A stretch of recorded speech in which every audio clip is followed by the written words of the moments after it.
This is the Big Friendly Swim Podcast, and I'm the Big Friendly host. And today's guest is an Indian Olympian who swam at the 2000 Olympics in Sydney. Nisha Millet, how are you? I'm good. Thank you. Thank you so much for having me on your podcast. Thank you for being here. So, to start things off, talk to me about the moment you realized that Olympic swimming was a possibility for you. I think it wasn't a natural progression for me. I actually had quite a fear of water. But once I actually started, once I started enjoying the pool and learning how to swim, like they say, the rest was history. So I learned at the age of 9. And when I was 10 years old, I'd just gotten into a competitive team. And, we had the Barcelona Olympics on in 1992. And I just watched these Olympic champions. They just look so graceful. They look so powerful. They're representing their country. They're wearing the uniform of their country. They're standing up there and getting those medals. And as a 10-year-old, I just had this, one of those wow moments. And I said, Mom, Dad, I really want to swim for India at the Olympics. And I think the greatest gift that my parents could have given me is not to laugh at me, right? I was a skinny 10-year-old girl, just learned how to swim. And they said, okay, if that's what you want, we'll do whatever we can to make sure that you get there. And it obviously took another 8 years. And in 2000, I finally made it. So, talk to me about those emotions of when you realized you'd qualified for the Sydney Olympics and what your thought process was the moment you realized I'm going to Sydney. It was exciting because the FINA has the A and the B qualifying, right? So before 2000, I narrowly missed out in the 96 Atlanta Olympics as well. I was 14. I was the national champion in the freestyles, like the middle distance freestyles, long distance freestyles, and the backstroke. But nobody in India made the qualifying time. And, then it's up to the government and the federation to pick whoever they wanted. A lot of people were going who really didn't deserve to go. So my dad said, stop whinging and crying about it. Do something about it. You have the FINA qualifying times. Nobody's ever done a B cut. In those days, a B cut was enough to get you to the Olympics. And so from 1996 to 2000, I really did everything possible. Moved actually based in the last 1 year to train in Australia, in Perth, in Western Australia. I think that made a huge difference because at the start of 2000, I wasn't quite there. I was 2 seconds off the 200 freestyle B qualifying time. I was at a 2 minutes, 8 seconds. 2:07 early was the qualifying, and I didn't feel like I could get there. And when I went to Australia, I think it was the fact that we had an entire team surrounding us, whether it was the first time I've ever met a sports nutritionist, a sports psychologist. We had a biomechanics expert walking alongside me in the pool, with underwater videos. And I'm talking in 2000 when India, none of this was ever heard of, My mom would be my dietitian. My dad would be my mental strength coach. So having these experts work with me, and I think the Australian environment is really great, right? Everybody's very competitive, but at the same time, they're very supportive. So even though I'm trying to qualify for India, they really helped me, whether it's my teammates, my coaches, even the West Australian Institute of Sport would allow me to go and do my tests, do my blood work. And I think all those elements together, I was at the Australian Age Nationals and the Olympic qualifiers were 2 months away. And I said, let me just go have fun today. It's my main event. It's the 200 freestyle. Let me qualify for finals. And, I've just, like they call it, swimming and feeling like you're in the zone. I dived in. Everything went really smooth. I saw I was leading my heat, just stuck to my game plan, touched the wall. And then, before I looked at the scoreboard, my mom was in the stands. So she was just jumping around and going ballistic, right? And I'm like, okay, mom, relax. It's just the heat. So I knew I won my heat. So I knew I'd be in the finals. And then she's like pointing to the touchpad. And she's like, look at your time. And then when I looked, I noticed that I'd gone 2:06, the second better than the Olympic qualifying and 2 seconds better than my best. So like you said, I can't even explain, the feeling of how good it felt. All my teammates and my coaches congratulating me and making that call back to my dad and my sister, who were huge supporters, but couldn't come with us to Australia because it was so expensive.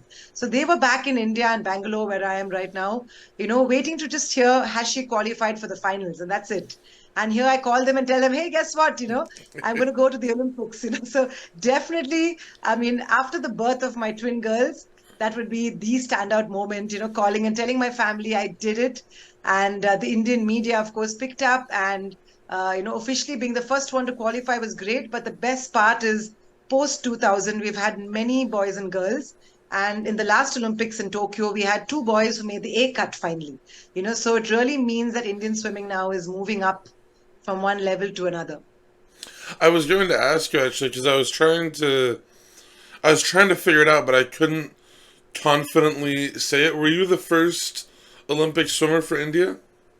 I was the first Olympic swimmer who qualified for the Olympics. Like I mentioned, you have the Oh yeah, yeah. There was universal. the two in 1996. Yeah, so we had Yeah, a couple of them, but they all went in the universality quota.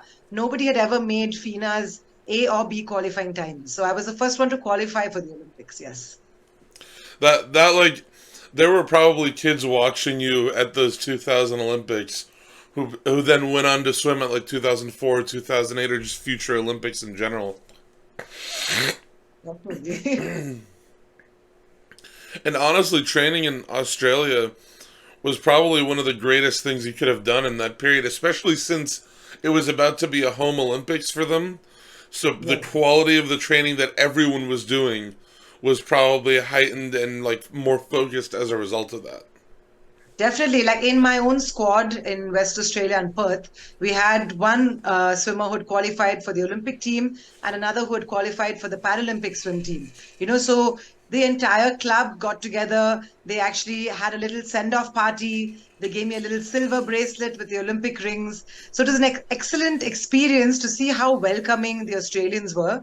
It was somebody who's actually competing against them, in the Olympics. So really good vibes. And I got to then swim the Olympic trials, knowing I had already qualified. So I got to swim, in that beautiful pool in Sydney. And then to go back there for the actual Olympics was really, really special. And I think that was a great Olympics. Like what a vibe, right? Australia is a vibe. It like I love that in swimming it's so common to see athletes training in different countries. I mean, like Yeah. I think at the Olympics this year there was a lot of like complaining from U.S. fans of like, oh well, Leon Marchand won four gold medals, but he trained in the U.S., so those are our gold medals, and I'm like, but we've had athletes train internationally, other athletes come here. Like, I think it's so great that all these athletes are training across the world because it's just going to heighten everybody. Like, Exactly. I it's just think, going to bring up especially everyone. for third world countries, South Asian countries, I managed to get something called the IOC Solidarity Olympic Solidarity Scholarship, which helped me actually, train in Australia because I didn't have the funds, to move to Australia and train. So they gave out these scholarships, which are still being given out. To young athletes who have a chance but don't have the funds, and you get to train in one of the big countries, which are known for their swimming. And the best part, like you said, there's so many swimmers from all over the world, world champions who are in part of the NCAA system.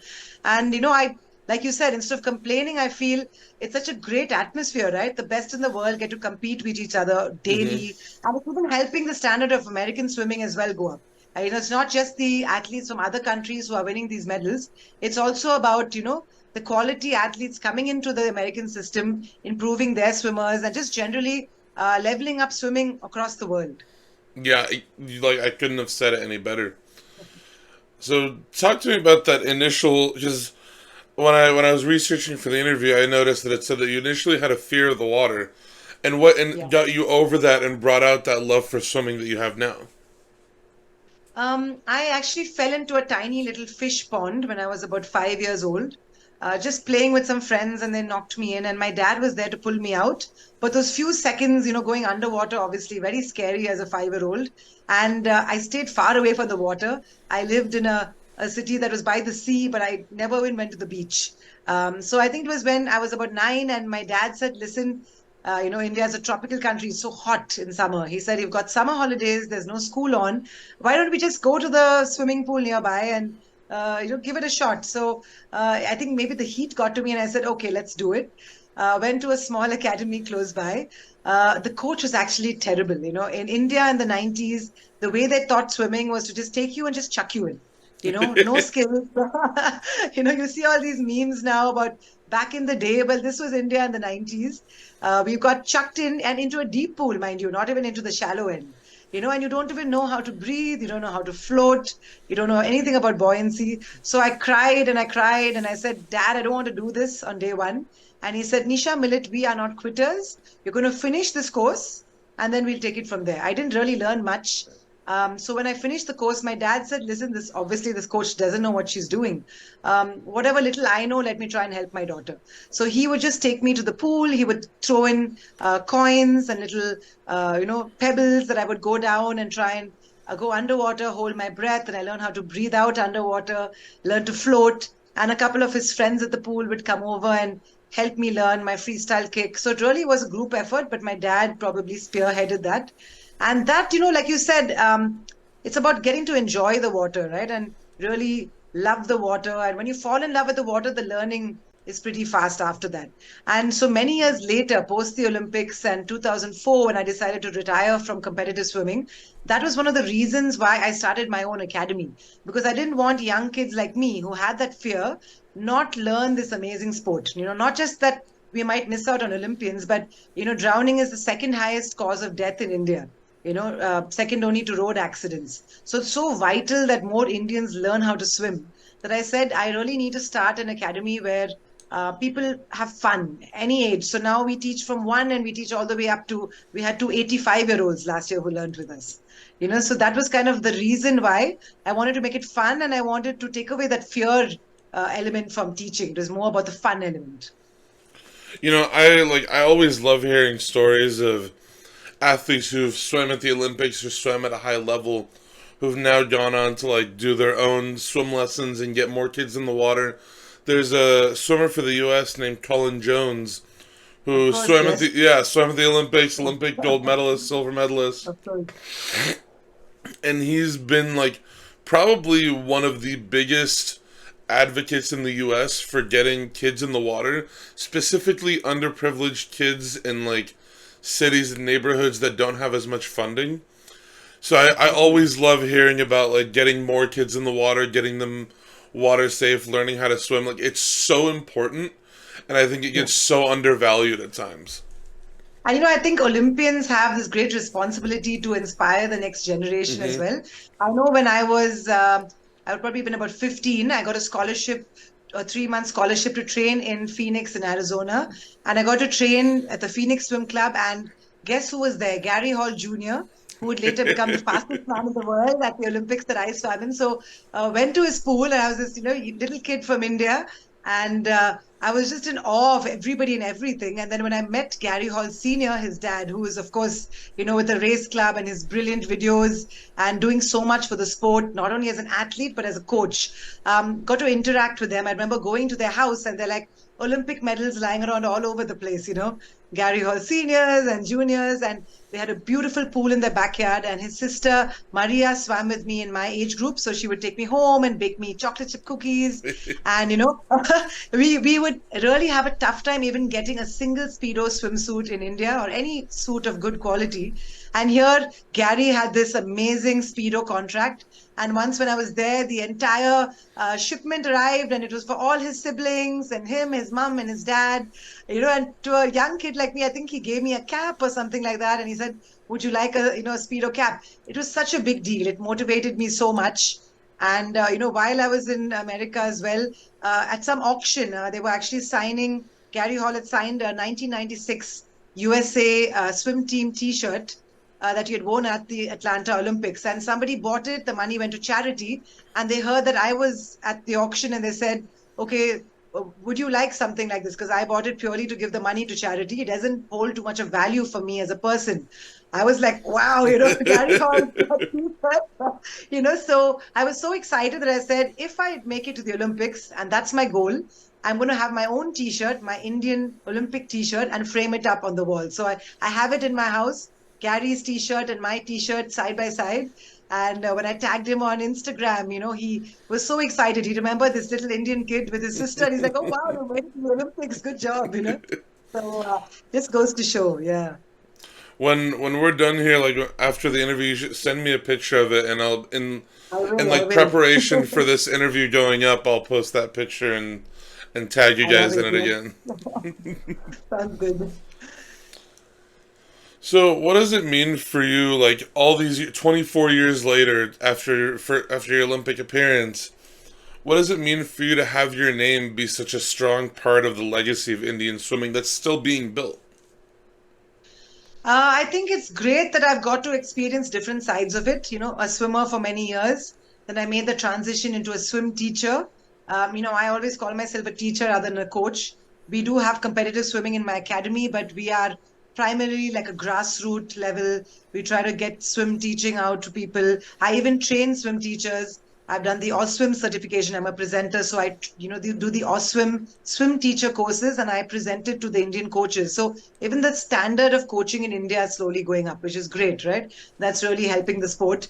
And just last year, I finally became the last part of the journey, I would say, which is a swim mom. So I have 10-year-old twin girls. And after, being in the water from the time they were 6 months old, at the age of 10 last year, they said, you know what, we'd like to become competitive swimmers. We'd like to start training and see where it takes us. So, now I get to do the mom life, and trust me, that's the toughest part of all the roles I've played. Packing meals, your pre-swim and your post-swim, you know, drying out caps and goggles, and swim meets, and managing two kids who are the same age who swim similar events. So it's really exciting, dynamic, and just happy to be involved in the sport, right? I don't feel like I'm going to work every day. I'm still doing something I love. So when I wake up, I'm not stressing about, oh no, it's Monday and I have a whole week ahead of me. It's more like, okay, what's going to happen today? There's always something going on. It's one of those things where like you just feel that sense of luck and privilege, like you're getting to do something that Yeah, you love so much, and that you're getting to definitely. work with like these athletes and these kids every day for something really important. Yeah, and in India, the sports coaching, when I decided to do it in 2004 when I retired, people said, "Are you crazy? Sports coaches don't earn very much. You can't make a living out of it. Why don't you get a job in a bank or in because they would give these jobs out to swimmers. If you're at the Olympic level." I just said, no, I don't want to sit behind a computer screen doing something I don't like. And it was very tough in the first few years because India didn't have many heated pools. So where I'm from, Bangalore, the winters do get cold, still swimmable, but you wouldn't get any beginner swimmers. So the bulk of your earnings, my academy would run mainly in summer, just 5, 6 months, and the rest of the year we would live off those earnings. So very tough. But as the years went by, now we have almost all our centers. We teach in 10 pools in Bangalore where I live. 8 of those 10 pools are temperature controlled, they're covered, so we can swim through the year. So things have slowly changed. And I think COVID really made a big difference because Indians now became very health centric. I know you're in America, you see how people are always either out jogging, they're in the gyms, they're in the pools. It really wasn't like that. But I think post COVID, people realized health is vital. And, any sport, and all sports have picked up for sure. But swimming, I think because of the wide appeal in terms of apartments now have their own pools, so you're living in these high-rise skyscrapers, and they all have their own little pool. You also the fact that Indians are traveling a lot more. They're going to the Maldives, they're going to the Caribbean, and they want to learn how to swim so that they can do water sports. So there have been a couple of elements, and those reasons have really helped at least get swimming out to the masses. The big swim brands have come in. They've even got, full-sleeved suits, like they call it the burkini, but fully covered. So if women want to swim, if young girls who are young women who are a little bit nervous to get into a tiny speedo costume, they would wear the full body suit. And in India, a big thing which you might find really funny is a lot of people don't want to get tanned. They really have a fear. I know they actually think chlorine tans you. That's like the most hilarious myth that I have to keep busting. And they're like, we're not going to swim because if we swim in chlorine, we get tanned. I said, listen, if you swim in the same chlorinated water before or after sunrise, you're not going to get tanned, or in an indoor pool. I'm like, you get tanned at the beach. There's no chlorine there, right? So, just busting myths and getting Indians swimming, I think, is the biggest challenge. Because once we do that, imagine the kind of strong base that we would have. We have 1.2 billion citizens in India. And we just have, at this Olympics, we just had two Olympic swimmers. So we could really build on that, but we need more Indian swimming and the sport to grow from here. It's one of those things that there's countries I can think of who were sort of on a similar level where like they slowly built up and built up. I mean, none off the top of my head, but I'm sure it'll come to me later. But there's so many stories of these athletes who came from a country that maybe doesn't have as big of a swimming background, who Yeah, yeah, have gone back and now been able to build up that sport there. Like, just having pools is such a yeah. fantastic thing to just have at your Exactly. disposal, because it's, I mean, it's the first thing you need. Like, people want to swim, they want to learn how to swim. Like, there's such a demand for it that when that demand is met, it's just gonna become like the snowball effect where more and more people will want to get in the water. Definitely. I was at the 2000 Olympics, and I don't know if you remember the story, but we had Eric the Eel Musambani, who had never seen an Olympic pool, came in through the universality quota, and he fought so well, finished the race. He had a standing ovation. He got as much of an ovation for finishing that race because he's the first swimmer ever of his country to go to the Olympics to swim in a beautiful 50-meter Olympic sized pool. And he was as famous as Ian Thorpe was at the Olympics. So anybody from different countries, there've been Sri Lankans, there've been, if you look at even Singapore, right, you had Joseph Schooling come Yeah. in, win medals, and it was such a big deal for swimming in Singapore. And to have the World Championships there next year and for him to be one of the ambassadors just shows you that one swimmer who can win a medal at the World Championships or Olympics would make such a big difference. And I mean, like, I'm pretty sure he got paid like, it Yeah. was something in the ballpark of like $700,000 or so, US dollars Wow. for that Yeah. Olympic Wow. gold medal. But I mean, like, oh, another good example at those same Olympic Games was Dmitry Balindin from Kazakhstan. Wow. Yes, I know. I think that would have been their first. I think that, yeah, I think that was their first medal ever, and the fact that he Yeah. won it out of lane 8, like, he probably became an overnight success or an overnight celebrity. Not overnight success. Um, so talk to me about in 2004 that decision to retire from swimming, and how long do you think you would have how long do you think you would have continued in the sport competitively if you'd had all the resources that you needed to be able to do that?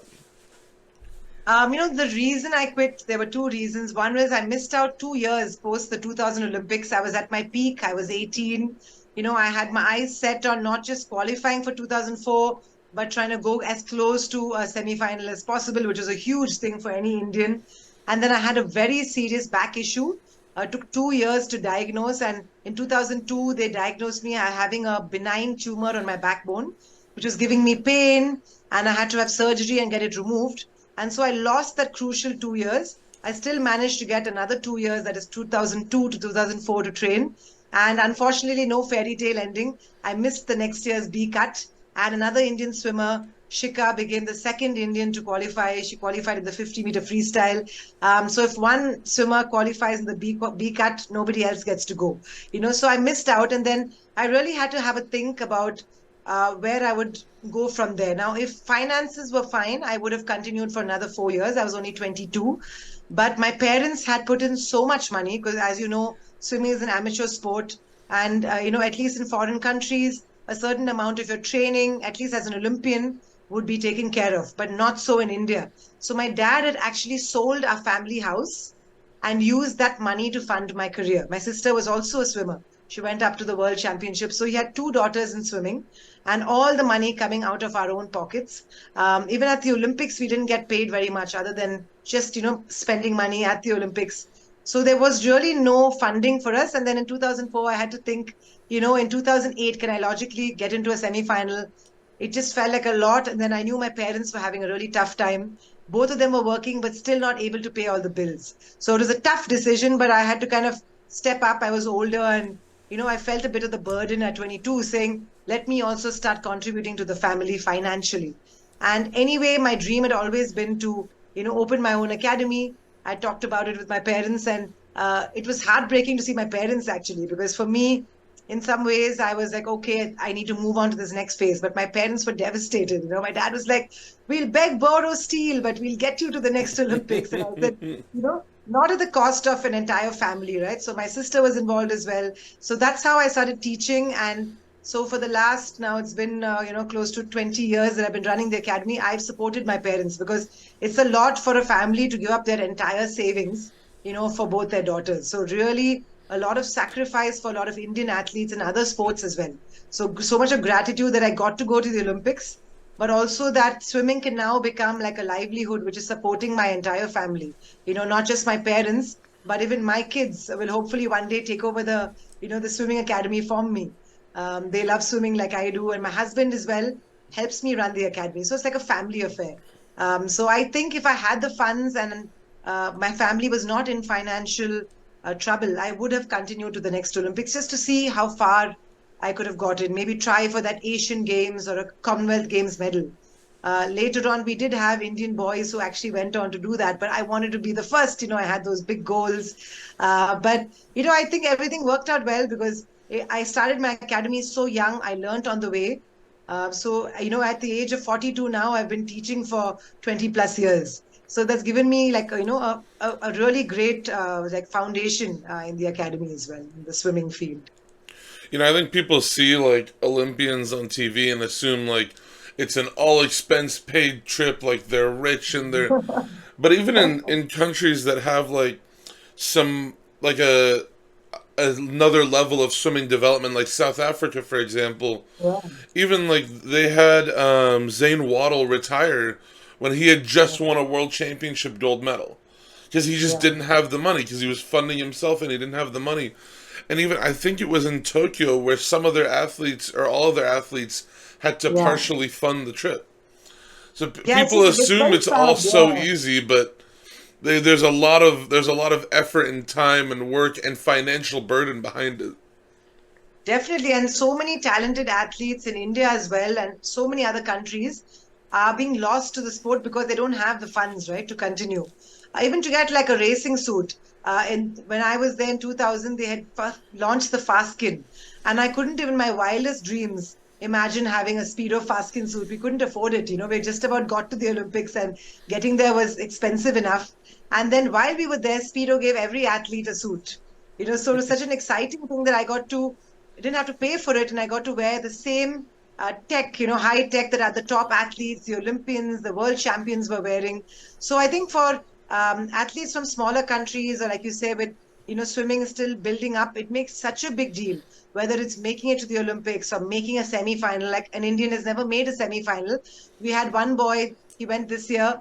If he had done his PB, he could have made it to the 50 back semis. He didn't, obviously. He was quite nervous, first Olympics, and it would have been nice, to have somebody. But, we have that hope with so many ex-athletes, ex-swimmers like myself getting back into the sport. Not just in swimming, we have competitive coaches. Some of my friends who are swimmers are now sports medicine doctors. They're into sports psychology, and they're getting their training sometimes in America, sometimes in Australia, and coming back to India and helping Indians, which is great, right? That's what we want to see. So hopefully this will help us. And if you keep track of it, maybe at the next Olympics, if we make that semi-final, that's a huge deal for India. So you obviously you've just touched on this a bit already, but Yeah. what do you hope to see for Indian swimming in the future, even past this next Olympics or in 2032? How do you want to see it develop in the long term? The first change that has to come about is a very fundamental change. My dad calls it the middle class Indian thinking, where typically in the rural villages, you don't see many people take up swimming because of lack of swimming pools. And the elite tend to not stay in it too long either. But it's the middle class, and they are so focused in India on education over sports. And it's only slowly changing because now we had 8, 10 medals at the Olympics. We had 29 medals in the Paralympics. And the Olympians who are winning medals are at least getting huge endorsement deals. They're getting as big, endorsement deals as the top cricketers, the top Hollywood, Bollywood stars. We have something called Bollywood, Yeah. like Hollywood. We have the top actors. So they're getting those kind of funds, and now people are realizing, wow, there's a lot of jobs available in sports as well. So it's not a dead end. So that needs to change, where we need more people to stay. We have a lot of good, talented swimmers. They've even gone on to the Junior Olympics. They've gone on, but after the age of 15, 16, when they get into their university, you see a huge drop off. So we need to keep them in longer, because you can see, whether it's an Anthony Irwin who wins a medal, whether it's a Dara Torres in her 40s, you see athletes coming in and staying in the sport very long. So that's the first change that we need. And also, I think the fact that Indian sports is run by politicians and not by sports people themselves. Like the head of our federation has nothing to do with swimming. He doesn't, probably doesn't even know how to swim himself, and he's running our federation. And that's the sad part. So there's federations where you have athletes in the administrative posts.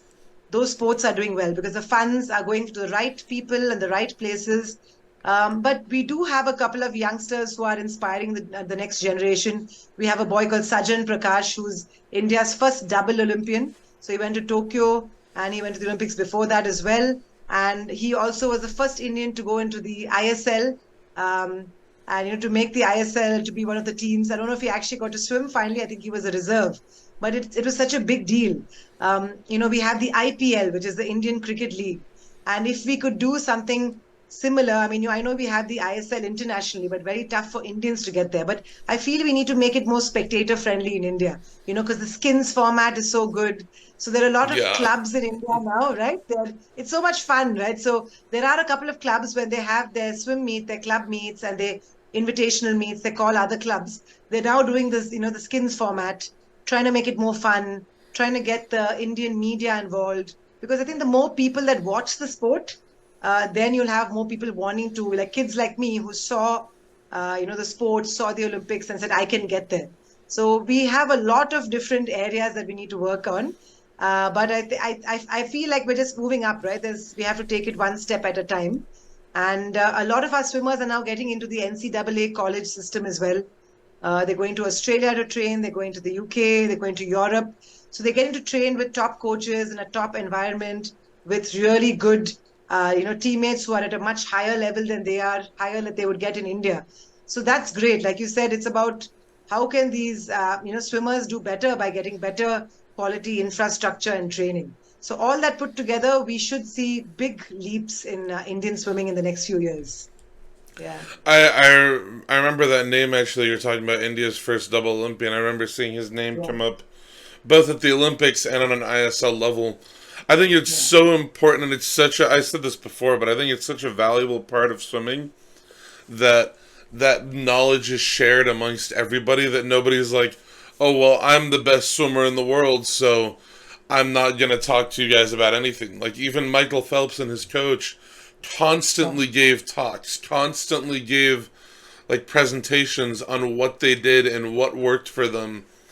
Because in the end, like somebody improving is not going to directly influence your improvement. Like that's one of the Exactly. beautiful things is like you can still improve and another person improving will only heighten everyone, will only bring up the level of competition and improve the sport overall. Definitely. Like I love the story of James Gibson, Olympian, fabulous coach, and he's coaching Florent Manadou and he's coaching Ben Proud, and they both compete against each Yeah. other. They train together, they're from different countries. And, he goes and he hugs them both. And it's just to show, he might be from the UK, but, what Florent Manadou did, one of the greatest sprinters, of course, of all time, to win three, medals back to back at Olympics in a 50 free is He won his insane. And fourth this year too. oh, fourth, yeah, you're Yeah. right, yeah. So that's crazy, to have that, like you said, the unity that sports brings in. I think that's Yeah. huge. And I remember when I went to Australia for my swim training, I went to some of the top clubs in Melbourne, like Nunavarding and some of the other big names, and they would let me into their office because I said I want to know how to structure my program better. They actually gave me a set of their entire certification, for toddlers to beginners, and they said these are the certificates that we use. I'm like, aren't you afraid that I'd copy it? They're like, by all means, go ahead and do it because it will help your program, you know. So I came back to India. I worked on something that would fit the Indian market. And now when people, any coaches, whether it's India or Sri Lanka, ask me for my certification, I gladly give it because I know how much it helped me getting that input from the Australian coaches, you know, having them, like you said, disseminate that information and share the knowledge. And so now there are a lot of other academies that use similar kind of certifications that I do. So it's a little more organized, right? So that's all we can do is keep trying to improve, you know, the sport little by little. You couldn't have said it any better. Like it's just about that progression of getting more people involved, and the more people you get involved, the more people will want to swim. Like it'll just grow and grow and grow over time until like you've got an Indian Olympic medalist or an Olympic or a world champion. Like it's that progression. Like once it's started, it can't be stopped, and it'll go somewhere great. Like you said, you know, I mean, like you, we're also passionate about swimming. And it just takes that one. Like for now, India's finally started getting individual Olympic medals in other sports. Like we got one in athletics in the last Olympics and javelin. We got a silver this time in javelin as well. So Indians now believe that it is possible. For a long time, the only medals we got were in hockey or team sports, but now we have boxers, we have weightlifters, we have shooters winning medals in different sports. So it's only a matter of time that we have swimmers as well, you know, breaking that glass ceiling and winning. And, you know, that's why I was so excited that, you know, you chose to do a podcast with an Indian because it's good to show, you know, the struggle that we're going through, but also the improvement across the years that we are, you know, constantly making in this country as well. Oh, I always think like anybody who's involved in swimming, like anybody who's involved in swimming on any level, like Yeah. there's always something interesting that somebody has to share, or some unique story that's worth sharing. So I was very glad when you agreed to an interview to sit down with me. So I'm so happy we did this. Me me too, and that's actually everything I've got for you. Thanks so much for being here. Thank you Uh, for having me. yeah, of And hopefully course. you'll get to see the next Indian, you know, make that big jump to the international Yeah. level. I always get excited whenever I see a country that has not had, not necessarily that has not had as much representation, but that has not had as much success on the Olympic level. Yeah, I always love seeing a country that I haven't seen before win a medal or make a final or even make a semifinal. Like it yeah, it's just is huge. so exciting because you never know what they could do. Exactly. I think, you know, for America, it's like they're just getting more and more medals, you know. So while they're excited, it's just one more. But in India, that one medal or that one semi-final berth would mean so much more. Yeah. Yeah. Nisha, thank you so much for sitting down with me. I hope you have a fantastic rest of, well, I guess I hope you have a fantastic rest of your night because it's about 9:15 for you right now. Yes, I'm going to crash because I have an early morning class, a swim class tomorrow morning. The coach life. But thank you so much. Thank you so much for being here. Thank You have you, a great Lola. rest of your day. Bye. Yeah. Bye.